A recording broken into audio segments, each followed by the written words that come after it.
बोर्डच्या आधारे तुम्हाला ते लेक्चर मी बनवून सांगत आहे. त्या डेफिनेशन तुम्हाला व्यवस्थित पाठ झाले पाहिजे, त्यासाठी हे लेक्चर मी रिपीट करत आहे. पहा काय होतं आपल्या लेक्चरचे heading, enthalpies of physical transformation. Physical transformation clarity दिसते ना, थोडं झूम करायचं मोबाईल नसेल दिसत. Enthalpies of physical transformation. तर आपल्याला एन्थाल्पी हा शब्द सुरुवातीला माहिती झालेला आहे. The sum of internal energy and the pressure volume type works are called as enthalpy. Enthalpy असते म्हणजे तुमची हीट एनर्जी असते. काय पाहिजे आपल्याला, enthalpy of physical transformation.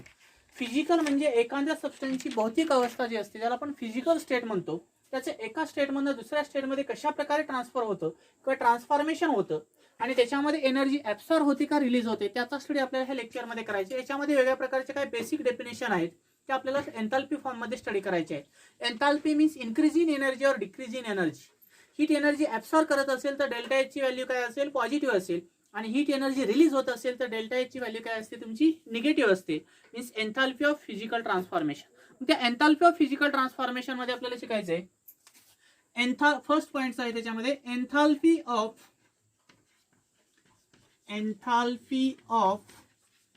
Phase transition.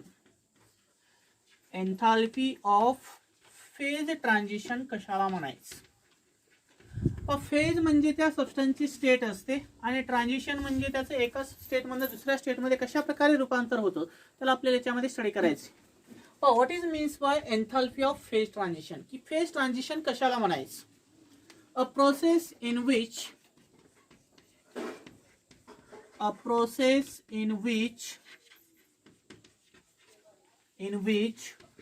one phase of substance is converted into another phase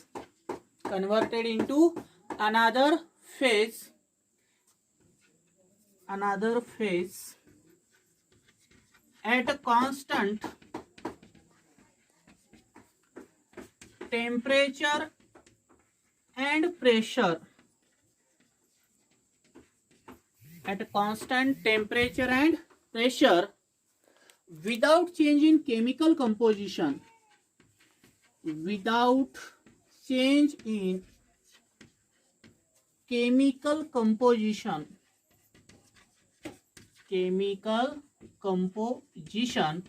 Are called as enthalpy of phase transition. काय definition केली पहा, एन्थाल्पी ऑफ फेज ट्रान्झिशन कशाला म्हणायचं.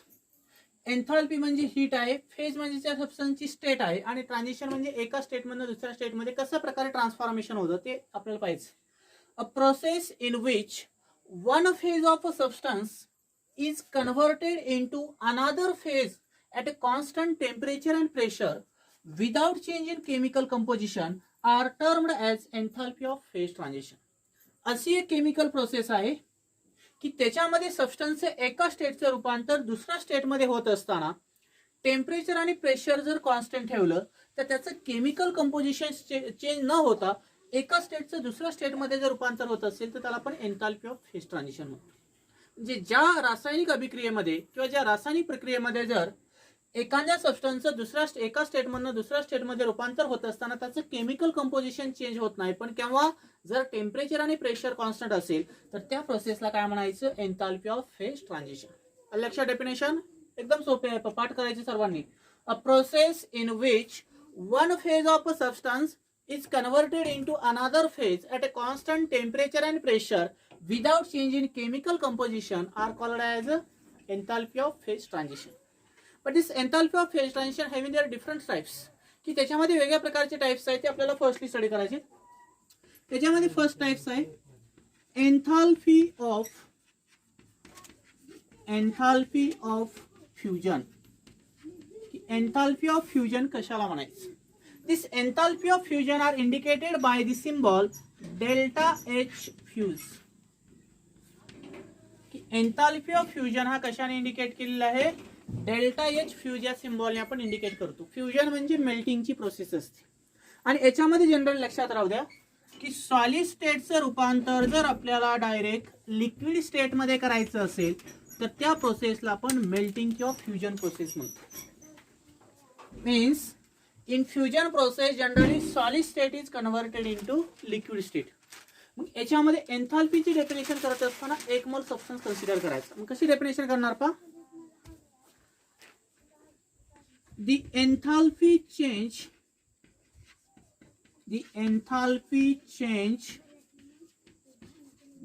that occurs when 1 mole of solid is converted into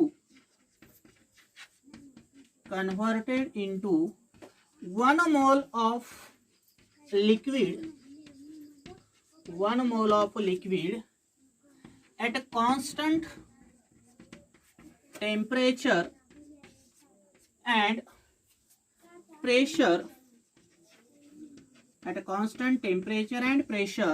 are called as enthalpy of fusion.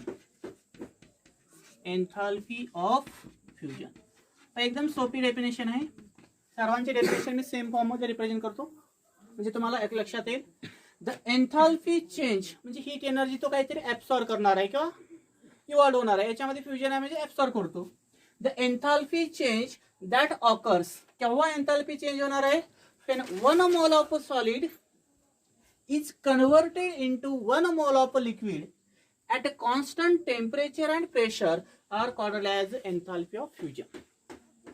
की ज्यावेळेस आपण 1 मोल सॉलिडचं रूपांतर 1 मोल लिक्विड मध्ये करत असताना त्याच्यामध्ये एन्थाल्पी चेंज होते, त्या एन्थाल्पीला आपण काय म्हणतो, एन्थाल्पी ऑफ फ्युजन. म्हणजे फ्युजन प्रोसेस ही मेल्टिंग प्रोसेस असते आणि आपण मेल्ट कशाला करत असतो, सॉलिडचं रूपांतर जर लिक्विड मध्ये करायचं असेल तर त्या प्रोसेसला आपण फ्युजन किंवा मेल्टिंग म्हणतो. आणि सॉलिडचं लिक्विड मध्ये रूपांतर करायचं, जसं की तुमच्याकडे आईस असेल, आईसला जर तुम्ही सनलाईट दिली तर तो काय करतो, हीट एनर्जी ऍब्सॉर्ब करेल, हीट एनर्जी ऍब्सॉर्ब करतो आणि त्यावेळेस सॉलिडचं कन्व्हर्जन कशामध्ये होईल, लिक्विड स्टेटमध्ये. Means if you taking the example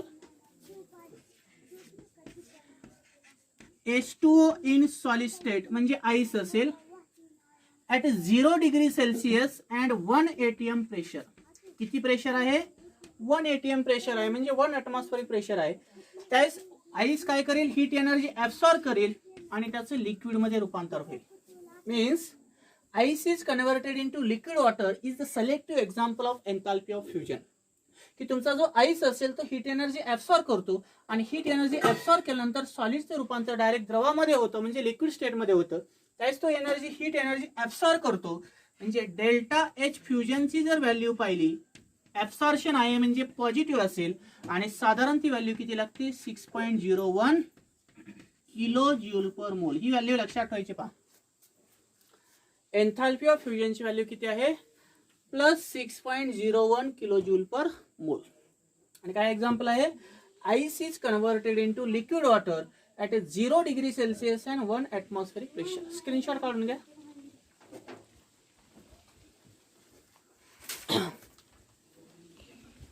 त्यानंतर नेक्स्ट पॉइंट आहे याच्यामधला, एन्थाल्पी ऑफ फ्युजनच्या अपोजिटची प्रोसेस असते एन्थाल्पी ऑफ फ्रीजिंग. दुसरी कोणती प्रोसेस असते पहा याच्यामध्ये, enthalpy of freezing. Enthalpy of freezing process आहे. फ्रीज करतो म्हणजे लिक्विडचं सॉलिड मध्ये रूपांतर होत असतं. यासाठी सिंबॉल आहे डेल्टा एच फ्रीज. काय सिंबॉल आहे, डेल्टा एच फ्रीज. या enthalpy of freezing is the opposite to the enthalpy of fusion. की फ्युजनच्या अपोजिटची प्रोसेस किंवा रिव्हर्सची जी प्रोसेस असते ती म्हणजे एन्थाल्पी ऑफ फ्रीजिंग असते. याच्यामध्ये डायरेक्ट लिक्विडचं कन्व्हर्जन सॉलिड मध्ये केलं जातं. Means liquid state is converted into solid state. Such process are called as a freezing process. की एखाद्या लिक्विड सबस्टन्सचं कन्व्हर्जन जर सॉलिड स्टेटमध्ये करायचं असेल तर त्या प्रोसेसला आपण फ्रीजिंग प्रोसेस म्हणतो. त्याची सेम डेफिनेशन करता येते पहा. The enthalpy change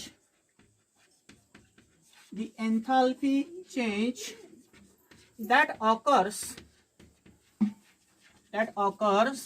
when 1 mole of liquid is converted into 1 mole of liquid is converted into 1 mole of solid. 1 mole of solid at constant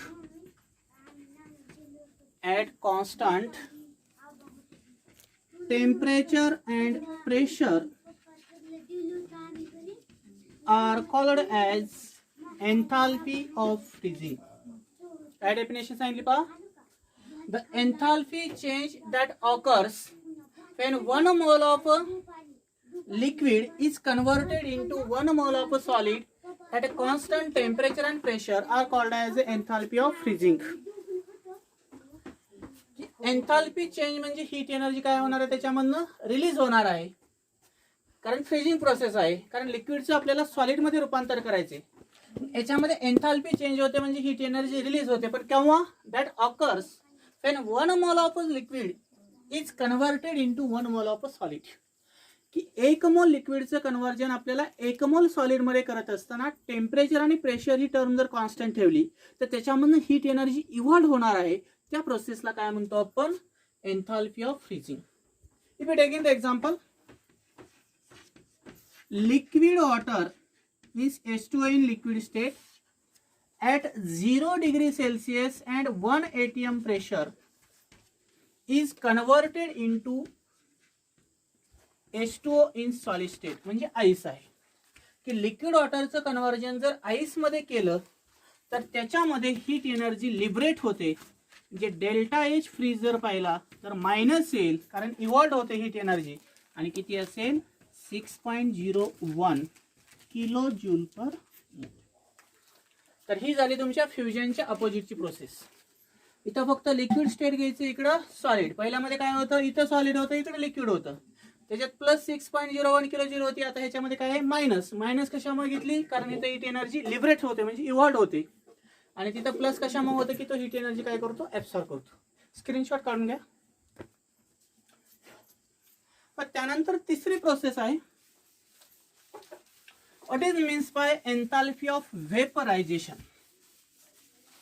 कोणती प्रोसेस आहे? What is means by enthalpy of vaporization? Enthalpy of vaporization. तर enthalpy of vaporization चा symbol आहे पहा, delta H वॅप. वॅप म्हणजे vaporisation. या vaporisation मध्ये काय होतं पहा, लिक्विडचं कन्व्हर्जन जर आपल्याला डायरेक्ट गॅस मध्ये करायचं असेल तर त्या प्रोसेसला आपण वेपरायझेशन किंवा इव्हॅपोरेशन प्रोसेस म्हणतो. म्हणजे बाष्पीभवनाची प्रक्रिया. द्रवाचे रूपांतर जर वायूमध्ये करायचे असेल तर त्याला आपण बाष्पीभवन म्हणतो. मीन्स एन्थाल्पी ऑफ इव्हॅपोरेशन किंवा एन्थाल्पी ऑफ वेपरायझेशन. काय सिम्बॉल आहे? Delta H vap. आता याची डेफिनेशन कशी करता येते पहा. The enthalpy change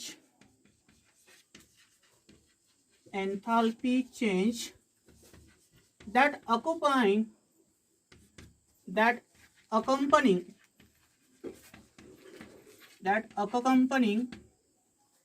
the enthalpy change that accompanying the 1 mole of liquid are vaporized. 1 mole of liquid are vaporized into 1 mole of gas at constant temperature and pressure. Constant temperature and pressure are called as enthalpy of evaporation. काय सांगितली definition? The enthalpy change. केव्हा enthalpy change होणार आहे? That accompanying the 1 mole of liquid are vaporized into 1 mole of gas at a constant temperature and pressure are termed as enthalpy of evaporation. की 1 मोल लिक्विडचं conversion 1 मोल गॅसमध्ये करत असताना temperature आणि pressure ही term constant ठेवली असता तो हीट एनर्जी ऍब्सॉर्ब करतो. त्या हीट एनर्जी ऍब्सॉर्ब केलेल्या एन्थाल्पीला आपण काय म्हणतो? Enthalpy of vaporisation. म्हणजे वेपरायझेशन प्रोसेसमध्ये डायरेक्ट आपण लिक्विडचं कन्व्हर्जन कशामध्ये करणार आहोत? वेपरमध्ये, म्हणजेच गॅसियस स्टेटमध्ये. त्यास तो हीट एनर्जी ऍब्सॉर्ब करतो आणि लिक्विड पार्टिकलने जर हीट एनर्जी ऍब्सॉर्ब केली तर त्या ऍब्सॉर्बिंगचं चिन्ह असतं तुमचं किंवा साईन असेल प्लस. म्हणजे याच्यामध्ये एक्झाम्पल घेता येतं पहा, 2 प्रकारचे डिफरंट टेम्परेचरला घेऊ शकतो आपण example. H2O in liquid state. कोणत्या स्टेटमध्ये आहे? Liquid state. समजा मी घेतलं 100 डिग्री सेल्सिअस टेम्परेचर आणि 1 atm प्रेशर आहे. किती प्रेशर आहे? 1 atm. त्यास लिक्विड वॉटरचं कन्व्हर्जन कशामध्ये होईल? वॉटर वेपरमध्ये. त्यावेळेस डेल्टा एच व्याप असतो पॉझिटिव्ह आणि तो आहे साधारण 40 किलो जूल पर मोल. किती आहे? 40 किलो जूल पर मोल. आता दुसरं एक्झाम्पल दाखवतो. H2O in liquid state. समजा टेम्परेचर मी कमी घेतलं, 25 degree Celsius and 1 atm pressure घेतलं. त्यावेळेस H2O लिक्विडचं कन्व्हर्जन कशामध्ये होईल? वॉटर वेपरमध्ये. त्यावेळेस डेल्टा एच व्याप असतो साधारण +44 किलो जूल पर मोल. आणि इथं प्लस साइन आहे कारण हीट एनर्जी ऍब्सॉर्ब करतो. म्हणजे याच्यामध्ये जर आपण पाहिलं वेपरायझेशन प्रोसेसमध्ये तर लिक्विड वॉटरचं कन्व्हर्जन वॉटर वेपरमध्ये झालं 100 डिग्री सेल्सिअसला. त्यावेळेस त्याने किती हीट एनर्जी ऍब्सॉर्ब केली? 40 किलो जूल पर मोल. दुसऱ्या एक्झाम्पलमध्ये लिक्विड वॉटरचं कन्व्हर्जन वॉटर वेपरमध्ये झालं 25 डिग्री सेल्सिअसला. त्यावेळेस त्याचं वेपरायझेशन एनर्जी किती आहे? +44 किलो जूल पर मोल. म्हणजे याच्यावरून आपण असं निष्कर्ष काढू शकतो किंवा कॉन्क्लुजन काढू शकतो की डिफरंट टेम्परेचरला डिफरंट एन्थाल्पी असू शकते त्या सिस्टीमची. की वेपरायझेशन प्रोसेसमध्ये जी एन्थाल्पी असणार आहे, टेम्परेचर हायर असेल तर एन्थाल्पी कमी असेल आणि टेम्परेचर कमी असेल तर एन्थाल्पी कशी असते? जास्त असते. म्हणून सिलेक्टिव्ह हे 2 एक्झाम्पल लक्षात राहू द्या आणि त्याची व्हॅल्यू लक्षात राहू द्या. पहा, एन्थाल्पी ऑफ वेपरायझेशन 100 डिग्री सेल्सिअसला किती आहे? +40 किलो जूल पर मोल. आणि 25 डिग्री सेल्सिअसला किती आहे? +44 किलो जूल पर मोल. आता एन्थाल्पी ऑफ वेपरायझेशनच्या अपोजिटची प्रोसेस असते कंडेन्सेशन प्रोसेस. याचा स्क्रीनशॉट काढून घ्या. तर याच्या अपोजिट कोणती असते पहा? कंडेन्सेशन प्रोसेस असते.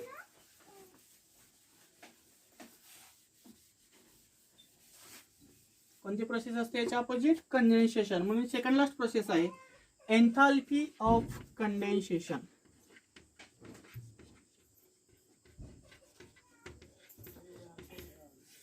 एन्थाल्पी ऑफ कंडेन्सेशन याच्यासाठी सिम्बॉल आहे डेल्टा HCON डॉट. म्हणजे कंडेन्सेशन. कंडेन्सेशन मध्ये गॅसचं कन्व्हर्जन लिक्विड मध्ये होतं. जे गॅसियस स्टेटचं कन्व्हर्जन जर लिक्विड स्टेट मध्ये करायचं असेल तर त्या प्रोसेसला आपण कंडेन्सेशन म्हणतो. कशी करणार डेफिनेशन बघा. The enthalpy change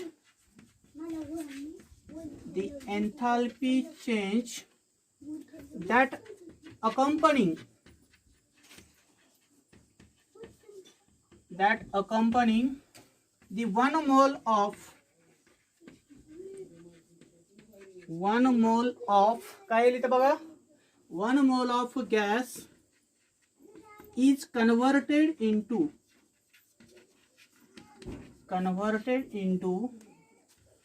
1 mole of liquid. 1 mole of liquid at a constant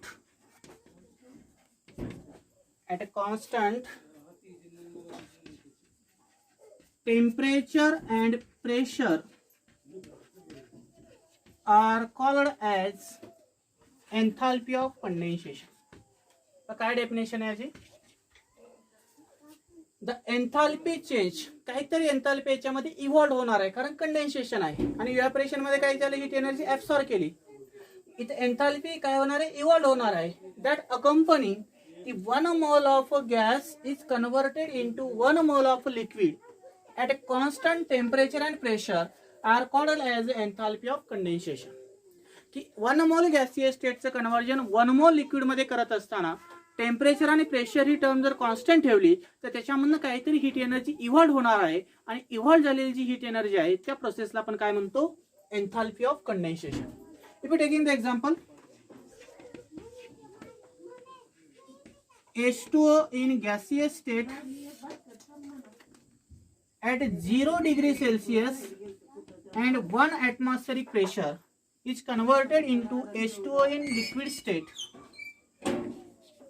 त्यावेळेस डेल्टा एच कंडेन्सेशन असते याची -40.7 किलोजूल पर मोल. 40.7 किलोजूल पर मोल म्हणजे कंडेन्सेशन मध्ये water vapour is converted into liquid water. त्यावेळेस हीट एनर्जी याच्यामध्ये इव्हॉल्व होते आणि हीट एनर्जी इव्हॉल्व झाली म्हणजे साइन काय आलं मायनस आणि ती एनर्जी किती आहे 40.7 किलोजूल पर मोल. स्क्रीनशॉट काढून घ्या.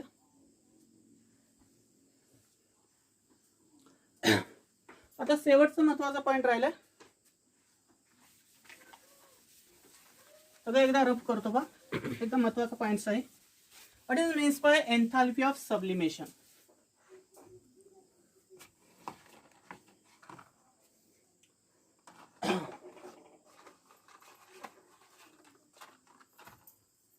किती नंबर आहे 5 नंबर असेल बरोबर.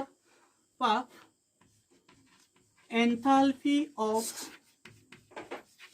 सब्लिमेशन कशाला म्हणायचं.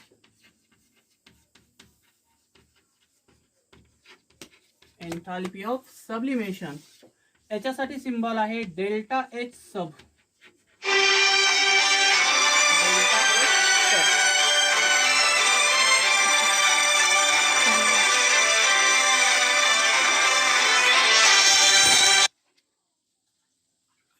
याच्यामध्ये एन्थाल्पी ऑफ सब्लिमेशन मध्ये सिम्बॉल काय आहे डेल्टा एच सब. आता याच्यामध्ये पहा सब्लिमेशन म्हणजे संपवण्याची प्रक्रिया आहे. सब्लिमेशन प्रोसेस मध्ये डायरेक्ट सॉलिड सबस्टन्सचं कन्व्हर्जन गॅसियस सबस्टन्स मध्ये होत असतं.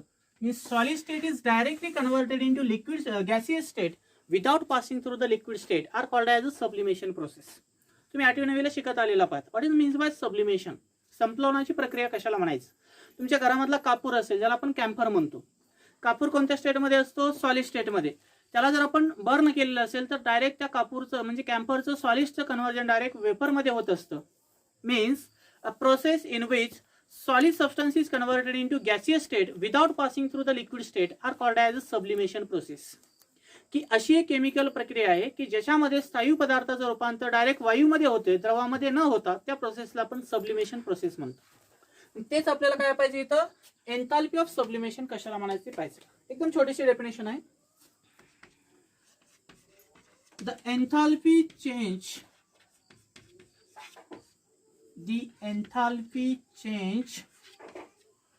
that accompanying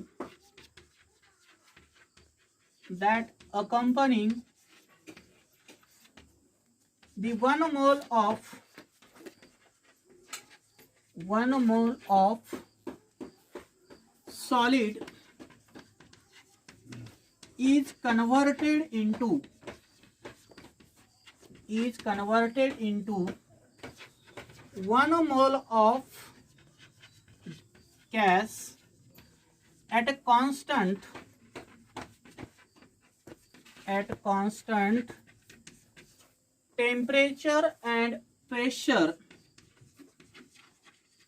temperature and pressure are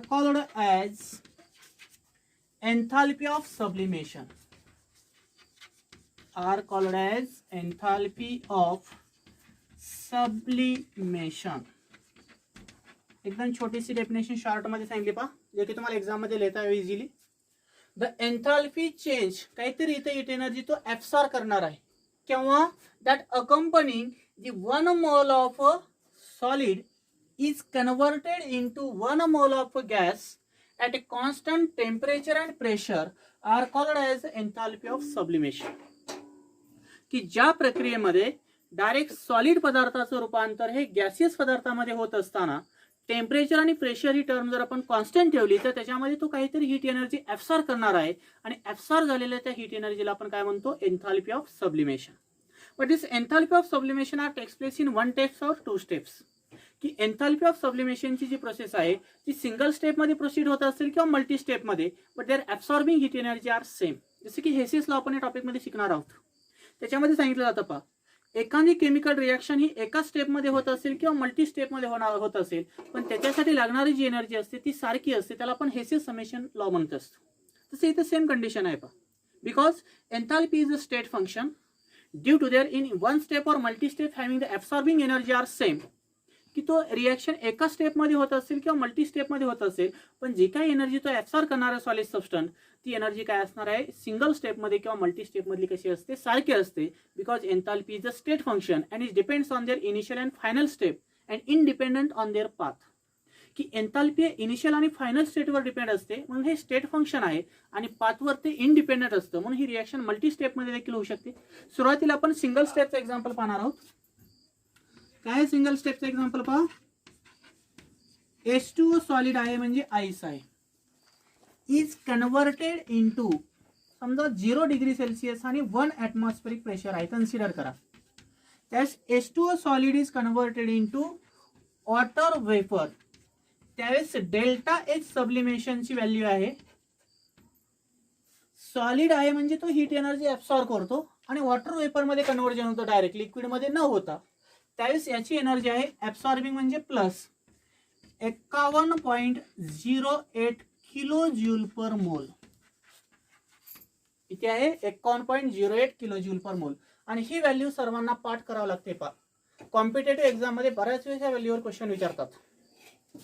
की सिंगल स्टेप मध्ये जर पाहिलं, ही तुमची फर्स्ट स्टेप आहे, सिंगल स्टेप रिएक्शन आहे, आणि या सिंगल स्टेप मध्ये काय होतं, ice is converted into water vapor, their delta H sublimation is plus 51.08 kilojoule per mole. But this reaction are taking place in two step. समजा हीच reaction जर मल्टी स्टेप मध्ये जर केली आपण, तर मल्टी स्टेप मध्ये काय होतं पहा, H2O solid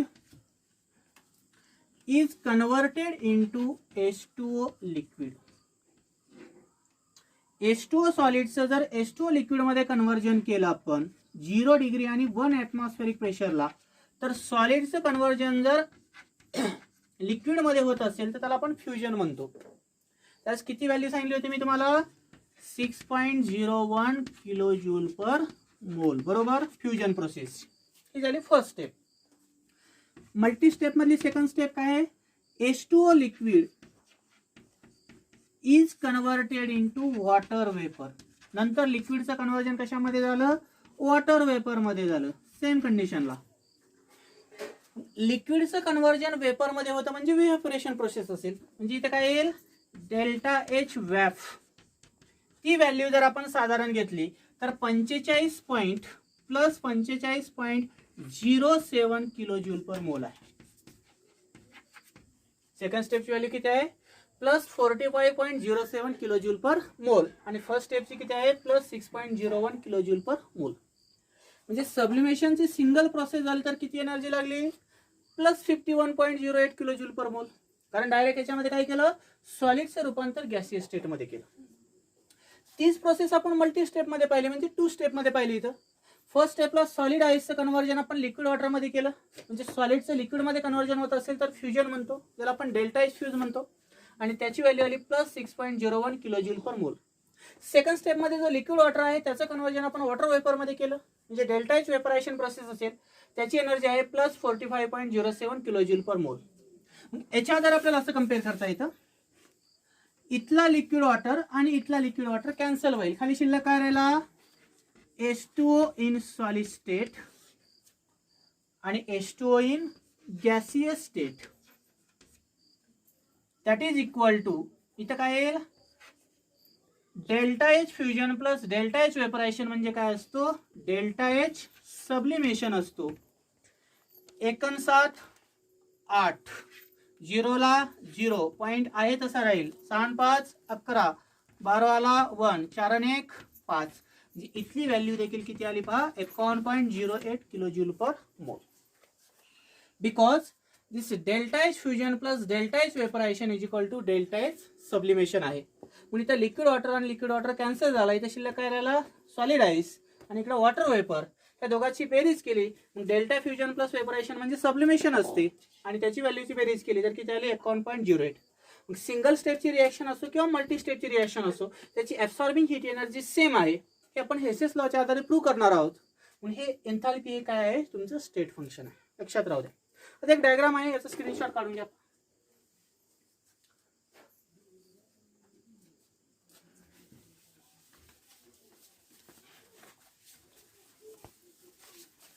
छोटीशी डायग्राम आहे ती दाखवतो मग आपलं लेक्चर इथे एंड होईल. पण समजा तुमच्याकडे 3 स्टेट आहेत, अशा प्रकारची 3 स्टेट आहेत. एक आहे सॉलिड स्टेट बरोबर, दुसरी आहे तुमच्याकडे लिक्विड स्टेट बरोबर आणि तिसरी आहे तुमच्याकडे गॅसियस स्टेट. आता मला सांगा सॉलिडचं रूपांतर जर आपल्याला लिक्विड मध्ये करायचं असेल, solid state is converted into liquid state, तर त्याला आपण काय म्हणतो फ्युजन प्रोसेस बरोबर. फ्युजन असते म्हणजे डेल्टा एच फ्यूज आपण सिम्बॉल यूज करतो. नंतर आपल्याला लिक्विडचं रूपांतर गॅसमध्ये करायचं असेल तर काय म्हणतात रे, कोण सांगताय? लिक्विडचं रूपांतर गॅसियस स्टेटमध्ये करायचं असेल तर त्याला काय म्हणायचं वेपरायझेशन म्हणायचं. काय म्हणायचं त्याला वेपरायझेशन. याच्यासाठी सिम्बॉल आहे डेल्टा एच वॅफ. आता तिसरी स्टेप आहे सिंगल स्टेपमध्ये आपण पाहिलेली, डायरेक्ट सॉलिडचं कन्व्हर्जन गॅसमध्ये करायचं असेल त्याला काय म्हणणार आहे सब्लिमेशन म्हणणार. काय म्हणायचं सब्लिमेशन. आणि याच्यासाठी सिम्बॉल काय असतो delta H sub. Means relationship between delta H fuse, delta H vaporisation and delta H sublimation त्याची जी डायग्राम आहे ती डायग्राम इथे तुम्हाला शो केलेली आहे. सॉलिड टू लिक्विड फ्युजन असेल, लिक्विड टू गॅस असेल तर वेपरायझेशन असतं आणि direct solid is converted to gaseous state without passing through the liquid state are called as a sublimation. तर अशा प्रकारे हे 5